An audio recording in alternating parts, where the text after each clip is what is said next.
നമുക്ക് മോട്ടിവേഷൻ അല്ല വേണ്ടത്. എപ്പോഴും സ്ഥിരതയായിരിക്കണം, കൺസിസ്റ്റൻസി ആയിരിക്കണം നമ്മുടെ ജീവിതത്തിൽ ഉണ്ടാവേണ്ടത്. കാരണം മോട്ടിവേഷൻ ഉള്ളവരല്ല ഇന്ന് ലൈഫിൽ വിജയിച്ചവരെല്ലാവരും കൃത്യമായിട്ട് സ്ഥിരതയോടുകൂടെ ചെയ്യുന്നവരാണ്. ലക്ഷ്യത്തിലെത്തുന്നത് എപ്പോഴും മോട്ടിവേഷനുള്ള ആൾക്കാരല്ല. നമ്മൾ ചിന്തിക്കേണ്ടത്, നമുക്ക് എപ്പോഴും വേണ്ടത്, നമ്മുടെ ലക്ഷ്യത്തിലേക്ക് എത്താൻ നമുക്ക് എപ്പോഴും വേണ്ടത് ഡിസിപ്ലൈൻ ആയിരിക്കണം.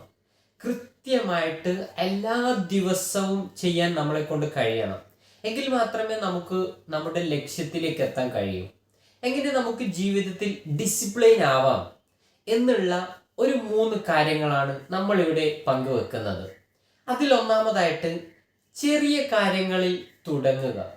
ചെറിയ ചെറിയ കാര്യങ്ങൾ, നമുക്ക് എപ്പോഴും വലിയ ലക്ഷ്യങ്ങളായിരിക്കണം, പക്ഷേ ചെറിയ ചെറിയ കാര്യങ്ങളായിരിക്കണം. നമ്മൾ ഒരു ഉദാഹരണം പറയുകയാണെങ്കിൽ, എൻ്റെ തടി കുറക്കണമെന്ന് ആഗ്രഹിക്കുന്ന ഒരുത്തൻ ഒറ്റയടിക്ക് ചിന്തിക്കുന്നത് 10 കിലോ ഒരാഴ്ച കൊണ്ട് കുറക്കണമെന്ന് ചിന്തിച്ചാൽ അദ്ദേഹത്തിന് ഒന്നും ചെയ്യാൻ കഴിയില്ല. അയാൾ മടി പിടിച്ചിരിക്കും.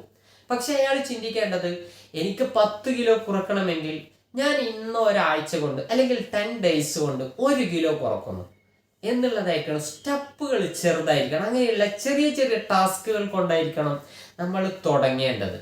രണ്ടാമതായിട്ട്, നാളെ എഴുന്നേൽക്കുമ്പോൾ, ഇന്ന് ഉറങ്ങുമ്പോൾ നാളെ എഴുന്നേറ്റ ശേഷം ചെയ്യേണ്ട 3 കാര്യങ്ങൾ എഴുതി വെക്കുക.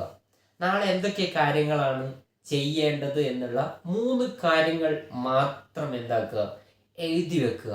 ഇതൊക്കെ നമ്മുടെ ഡിസിപ്ലൈന് ഉണ്ടാക്കുന്ന കാര്യങ്ങളാണ്. നമ്മളൊന്ന് ജസ്റ്റ് ഒന്ന് ജേണൽ ചെയ്തു നോക്ക്, നമ്മുടെ ജീവിതത്തിൽ ഒരുപാട് മാറ്റങ്ങൾ കാണും.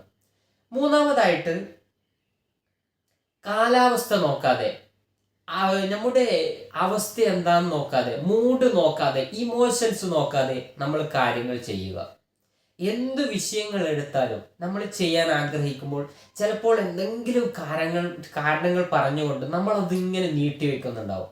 പക്ഷെ അതൊന്നും നോക്കാതെ നമ്മളത് നടപ്പാക്കിക്കൊണ്ടേയിരിക്കുക, നമ്മളത് ചെയ്യുക. അല്ലെ, ചിലപ്പോഴൊക്കെ ഓടുന്നവരായിരിക്കും, അപ്പം പറയും ഇന്ന് ചൂടാണ്, അല്ലെങ്കിൽ ഇന്ന് വെയിലാണ്, ഇന്ന് മഴയാണ്. അവരവരുടെ പണിയെടുക്കും, നമ്മൾ നമ്മളുടെ പണിയെടുക്കണം. കാലാവസ്ഥ നോക്കാതെ, മൂഡ് നോക്കാതെ നിങ്ങൾ നിങ്ങളുടെ പണിയെടുത്ത് മുന്നോട്ട് പോകണം. കാരണം ലൈഫിൽ എപ്പോഴും ഇമോഷൻസിനല്ല പ്രാധാന്യം, നമ്മുടെ ലക്ഷ്യത്തിനായിരിക്കണം പ്രാധാന്യം നൽകേണ്ടത്. നമുക്ക് ഒരുപാട് ഇമോഷൻസുകൾ ഇങ്ങനെ മാറിക്കൊണ്ടേയിരിക്കും, മാറി വന്നുകൊണ്ടിരിക്കും. പക്ഷെ അവിടെയൊക്കെ നമ്മുടെ ലക്ഷ്യത്തിലേക്കായിരിക്കണം നമ്മൾ നീങ്ങേണ്ടത്. നമ്മുടെ ലക്ഷ്യമായിരിക്കണം നമ്മൾ മുന്നിൽ കാണേണ്ടത്. ഇതൊക്കെ നോക്കിയിട്ടാണ് നമ്മൾ ചെയ്യുന്നതെങ്കിൽ ഒരിക്കലും നമുക്ക് ഒന്നും ചെയ്യാൻ കഴിയില്ല. നമ്മൾ പണ്ടൊക്കെ പറയുന്നത് പോലെ തിരയൊടുങ്ങിയിട്ട് മീൻ പിടിക്കുക എന്ന് പറയുന്ന അവസ്ഥയില്ലേ, അങ്ങനെ ഒരിക്കലും ഉണ്ടാവില്ല. അതുകൊണ്ട് എന്ത് കാലാവസ്ഥ വന്നാലും, എന്ത് പ്രതികൂല സാഹചര്യം വന്നാലും നമ്മൾ അത് ചെയ്യുക, മുന്നോട്ട് പോവുക. നമ്മുടെ മൈൻഡിന് ഒരു പ്രശ്നമുണ്ട്. സുഖമുള്ള കാര്യങ്ങൾ ചെയ്യാൻ എപ്പോഴും തയ്യാറായിരിക്കുന്ന ഒരാളാണ് ആര്? മൈൻഡ്. റിസ്ക് ഉള്ള ഒരു കാര്യത്തിനും മൈൻഡിന് കിട്ടൂല. വായിക്കാൻ എന്ന് പറഞ്ഞാൽ, നമ്മൾ വളരാൻ ആഗ്രഹിക്കുന്ന പല കാര്യങ്ങൾ ചെയ്യാൻ ആഗ്രഹിക്കുമ്പോഴും മൈൻഡ് നമ്മളെ തടഞ്ഞു നിർത്തും. ഇപ്പൊ വേണ്ട, കുറച്ച് കഴിയട്ടെ, അല്ലെങ്കിൽ ഇപ്പൊ ഒന്ന് വായിക്കാന്നൊക്കെ ഉദ്ദേശിച്ചാൽ, അല്ലെങ്കിൽ ഇപ്പൊ ഒന്ന് പഠിക്കാൻ ഉദ്ദേശിച്ചാൽ, അല്ലെങ്കിൽ ഇപ്പൊ ഒന്ന് എക്സസൈസ് ചെയ്യാൻ ഉദ്ദേശിച്ചാൽ അവിടെയൊന്നും മൈൻഡ് കൂടെ നിൽക്കില്ല. നമ്മൾ അതിനെ പ്രതിരോധിച്ച് നമ്മൾ മുന്നോട്ട് പോകണം. കാരണം സ്ഥിരതയുള്ളവനെ വിജയമുള്ളൂ. ഇന്ന് ലൈഫിൽ എടുത്തു നോക്കിയാൽ മതി, നിങ്ങളുടെ ലൈഫിലൊക്കെ എടുത്തു നോക്കിയാൽ മതി. സക്സസ് ആയ എല്ലാവരെയും ഒന്ന് നോക്കിക്കോ, അവർക്കൊന്നും മോട്ടിവേഷൻ അല്ല ഉണ്ടായത്, അവർക്ക് കൃത്യമായിട്ട് സ്ഥിരതയായിരുന്നു. ഈ സ്ഥിരത കൊണ്ടുള്ള ഉദ്ദേശം എന്താണ്? നമ്മൾ ഇന്ന് ചെയ്ത പല കാര്യങ്ങളും നാളെയായിരിക്കും അത് കൂടുതൽ ബെറ്ററായിട്ട് ചെയ്തുകൊണ്ടേയിരിക്കുക.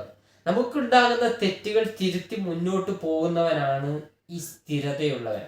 മോട്ടിവേഷൻ എന്നത് ഒരു ദിവസം അങ്ങ് ആളിക്കത്തുന്ന ഒരു സാധനമാണ്, അത് പെട്ടെന്ന് തന്നെ അണയും.